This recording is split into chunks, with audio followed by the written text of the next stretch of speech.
बच्चों अब हम पढ़ते हैं धनुष भंग का अगला पद। अगला दोहा है, लखन लख्यो रघुवंश मणि ताक्यू हरि को दंड पुलक गात बोले वचन चरण चाप ब्रह्मांड। जब लक्ष्मण जी ने रामचंद्र जी को धनुष की ओर जाते हुए देखा और उनको अब ये निश्चय हो गया कि रामचंद्र जी धनुष को तोड़ देंगे, तो उन्होंने पृथ्वी पर अपना पैर जमा लिया। पैर जमाते हुए बोले क्या, दिस कुंजर कमटे ही कोला धरन धरन धरि धीरे न डोला राम चकई शंकर धनु तोरा हुयो सजग मुनि आयुष मोरा चाप समीप राम जब आए नर नारी सुकृत मनाए। अब यहाँ पर जैसे ही उन्होंने वो चलते हैं वैसे ही लक्ष्मण कहते हैं, दिस कुंजर, हे दिग्गज कक्षप सर और सारे पृथ्वी को अच्छी तरह से मजबूती से पकड़ लो, क्योंकि ऐसा ना हो कि ये हिलने लगे, इसलिए सभी सावधान हो जाओ और मेरी बात को ध्यान से सुन लो। राम चाहिए शंकर धन तोरा हुई है सजग मुनि आयुष मोरा। जब रामचंद्र जी को देखते हुए जाते हुए देखा तो सभी मुनि और देवता लोग हर्षित हो गए और बोले, शायद मेरी इच्छा है वो पूर्ण हो जाएगी, अब रामचंद्र जी धनुष को तोड़ देंगे। चाप समीप राम जब आए नर नारी सुकृत सुहाए सुकृत मनाए। जब रामचंद्र जी उस धनुष के पास आए तो देवी देवताओं ने और वहां के नर नारियों ने अपने भाग्य को सराहा और उन्होंने कहा कि अब हमारे पुण्य है जिसके कारण ये रामचंद्र जी धनुष को तोड़ देंगे। भृगमति करे गर्भ सब करे संशय अरु अज्ञानु मंद महीप करे अभिमानु भृगमति केरे गर्भ गरु आई सुर मुनिवर के कई कदराई। यहाँ पर जो अज्ञानी थे या जो अभिमानी राजा थे उनके मन में शंका थी अभी भी कि शायद राम धनुष को नहीं तोड़ पाएंगे और वो अपने अभिमान के मद में सोच रहे थे कि जब हम नहीं तोड़ पाए, जब इतने तो बड़े दिग्गज राजा नहीं तोड़ पाए तो ये भला क्या तोड़ पाएंगे। तो उन्होंने कहा, सभी भगवान से विनती करते हैं कि हे देवता इसकी गौरता को कम कर लो। सिए कह सोच जनक पछतावा रानी ने कर दारुण दुख पावा।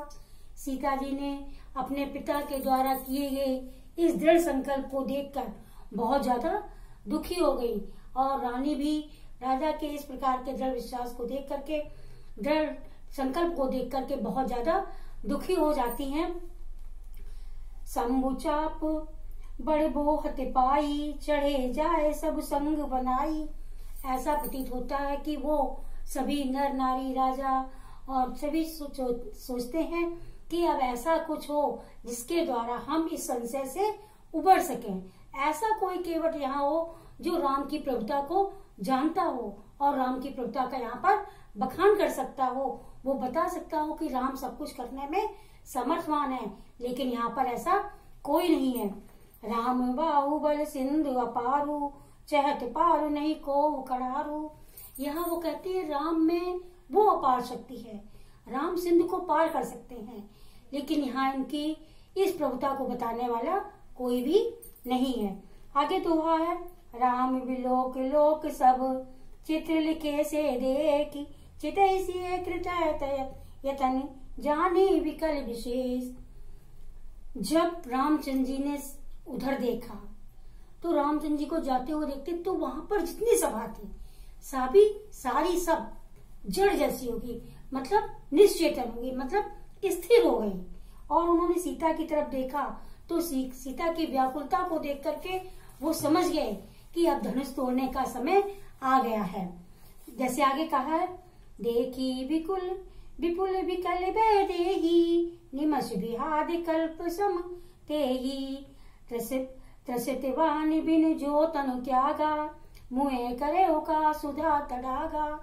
उन्होंने सीता जी की तरफ देखा तो उन्होंने कहा, ऐसा प्रतीत होता है मतलब थोड़ा एक पल इंतजार में एक पल भी एक युग के समान प्रतीत होता है। तो ये उन्होंने कहा, ये तो उसी प्रकार से हुआ जिस प्रकार से प्यासा जब शरीर को त्याग दे तब कितना ही अमृत में जल क्यों ना प्राप्त हो जाए, वो व्यर्थ ही होता है। उसी प्रकार से, जिस प्रकार से का वर्षा सब कृषि सुखानी, समय चौक मुनि का पछतानी। उन्होंने कहा जब वर्षा की आस में किसान का खेत सूख जाता है और उसके बाद सूखने के बाद, फसल के सूखने के बाद जब वर्षा होती है तो वो व्यर्थ ही होती है, उसका कोई भी महत्व नहीं होता है। असजी जानी जानी की देखी, प्रभु बोले पुल के लख प्रीति विशेषी। जब उन्होंने सीता जी को इस प्रकार से व्याकुल देखा तो उन्होंने जाना कि अब तो ये धनुष तोड़ने का समय यही है और ये हमें धनुष तोड़ देना चाहिए। जैसा कि आगे कहा गया, गुरहि प्रणाम मनहि रम मनहि मन कीना, अति लागे उठाए धनुलीना। उन्होंने मन ही मन गुरुओं को और अपने पिताओं को और आराध्यों को प्रणाम किया और उस धन को ऐसे उठा लिया जैसे उसमें कुछ भी गुरुत्व नहीं है। धन के उदामिन जिब जब लय हूँ, पुण्य नभ धनु मंडल सब भयऊ। जैसे ही उन्होंने हाथ में धनुष को लिया और उस चाप को चढ़ाया, उसी समय बादल में ऐसा प्रतीत हुआ मानो बिजली चमकी हो और सारा ब्रह्मांड मंडल एक चमक से आभायमान हो गया हो। लेत चढ़ावत खेचत काढ़े, काऊ न लखा देखी सब ठाड़े। किसी जन ने उन्हें ये नहीं देखा कि कब रामचंद्र जी ने धनुष को तोड़ा और धनुष को तोड़ करके कब उन्होंने उस पर चाप चढ़ाई और कब वो धनुष टूट गया। तेई छन राम मध्यु धन तोरा, भरे भुवन भुनि घोर कठोरा। जैसे ही रामचंद्र जी ने धनुष को तोड़ा, चारों ओर एक भयंकर सा नाद हुआ और उस नाद में सब व्याकुल हो गए। आगे कहा है छंद में, भरे भुवन घोर कठोर रवि रवि बाज तजि मारगु चले, चिगर दिग्गज डोल मही कोल कुरुम कल मले। सूर्य असुर मुनि करे इन्हें सकल विकल विचारी, कोहु दंड खंड में तुलसी जयत वचन उच्चारही। जैसे ही ये भरे भुवन घोर कठोर ये भयंकर आवाज पृथ्वी मंडल पर हुई, रवि बाज तदिव मार्ग चले। रवि माने सूर्य के घोड़े भी अपने मार्ग को छोड़ करके विचलित हो गए। चिग्गरे दिग्गज डोल और हाथी चिघाड़ने लगे और कछुए भी अपने उस जगह से हट गए। सुर और देवता मुनि सभी लोग उस भयंकर आवाज को सुन करके उन्होंने कानों पर हाथ रख लिया।